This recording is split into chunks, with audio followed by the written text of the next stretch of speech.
Good day to and welcome, I'm Beckerization and this is Indie Watch, where I show you 7 upcoming games on Steam and 1 from itch.io. I should point out that I'm not recommending buying those right away, rather keep watch on them once they actually come out. Now, let's jump onto it. Now the first game is Alia. Basically you are in control of an 8-ball that gets thrown on different platforms and needs to achieve a certain goal. Now the platforms are consisted of small dice blocks. Each dice block has a certain value of numbers on it and a certain color. The whole game looks fairly interesting in terms of the puzzle thing. Of course it doesn't look that great. However, I should point out that the developer and publisher Easy Visual, this is her first game on Steam, so the looks are probably not, the main concern, but if the gameplay is good and it looks to be good, then it might be quite an interesting pick. Cypher is a first-person puzzle game about cryptography. Why haven't I thought about this earlier? A puzzle game about puzzles / cryptography, like that is really a good theme. Now, the looks are minimalistic. The game is definitely going to be good for one reason, and that is Matthew Brown as developer. Let me show you what Matthew Brown already did on Steam. Hexels Infinite was his first release, and it has 97% out of 1500 users. Wow! Of course, not every single one has over 90%, which is still really good. We have cross cells which have only 85%. I should also point out that this one which is mixed is for free, so no one really cares about the quality of that one. And this huge pack of all the puzzle packs can be actually now bought for €4 or dollars with 76% discount, and that has 95% out of over 5,000 user reviews. Wow! So I have to say that this game is definitely going to have some really good really good puzzles. Sorry, no platforming at all. Some really good puzzles and some really good art style. The music also sounds great, and it can be to some degree even educational. So if I were to choose my 100% pick for this week, it would be Cypher. On the 21st of February comes out yet another VR game, which is focusing on combat. This goes by the name of Conquer.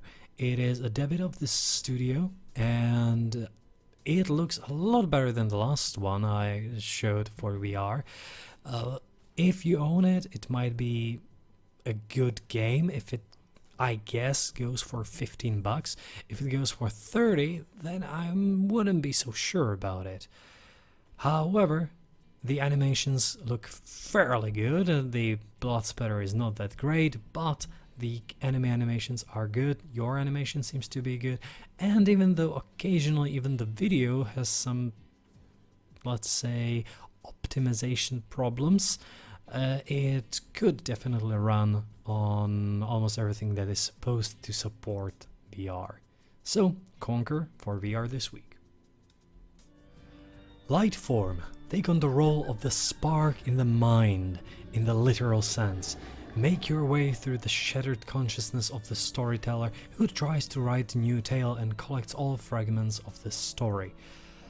Quite an interesting setting, really nice art style, I would say, but I'm not that 100% sold on the gameplay. We don't see a lot of it, and what we see is a bit non-responsive. It is still, they call it indie adventure, but based on the levels, I would say that it's gonna be a bit closer to a puzzle platformer. Still, an interesting pick. If it goes for $10, that might be a good game and a good value for it. So, Lightform. Our Drift. Drift on dirt, snow and ice in this challenging top-down racing game. Play through the single-player campaign or battle your friends in local and online multiplayer. I put this in because I used to love these top-down racing games when I was younger, and there's not a lot of them that are good. And even less of them that actually support local and online multiplayer. This one does, and that's the main reason why it's here. The fact that it's more about drifting is a bit concerning, but if the controls are tight enough, then it might work. Of course, I'm not saying to get this right away. This is the first game by Ketsi developer, but it will be an interesting thing to take a look at and watch if it gets solid reviews by someone who is a real enthusiast for these games. If you have a bunch of friends who would like to play around with the new racing game, well, this might be just it. A similar story to the previous one goes to the city-state or city simulators. I used to love them. I used to love SimCity, and later on I just stopped caring about them that much. But this one takes the, let's say, visuals of SimCity. Oh, which one was it? 4? 3? Oh, I'm out. But it creates a new thing where you take and create your own political ideas and experiment with them within the simulator. That is quite an interesting idea, because usually they don't go into politics, or if they go, they don't go deep. If you can create some kind of society that you really want around a solid city building mechanics, then it could be a really good game.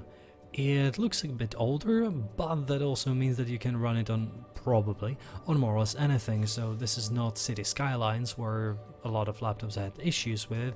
No, this is gonna run on laptops and you might still enjoy it. The building mechanics seem a bit, let's say, dumbed down, watered down better, but it's not the main meat of the game. And if it's gonna be up to $20, then this might be a solid pick once again.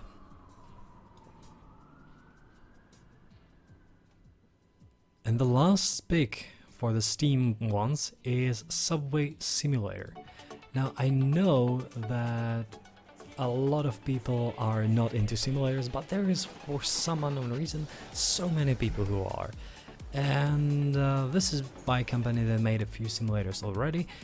If you are into subways, as I know at least one person who is obsessed with them, then, well, this might be the game just for you. Definitely not for me, sorry. And HyperDOS is my pick for the itch.io. This game is for free, or better, name your own price game.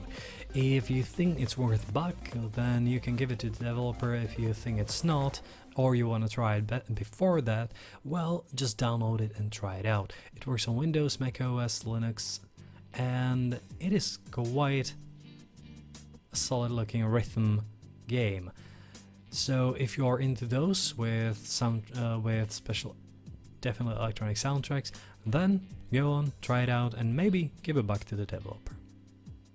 So I hope that you enjoyed this week in the Indie Watch, because I did. It's certainly better releases, overall those are certainly better releases than last week. However, there are still plenty of other games that I wanted to include, but I couldn't, and I omitted them occasionally for the reasons that they didn't have a specific date. I'm not gonna show you these games, but just to I should just mention that some of the other games exist, and these 7 are not maybe the 7 best that I have found, but they are the 7 best that had a specific date of release. So, hope that you enjoyed this, thanks for watching, and see you next week.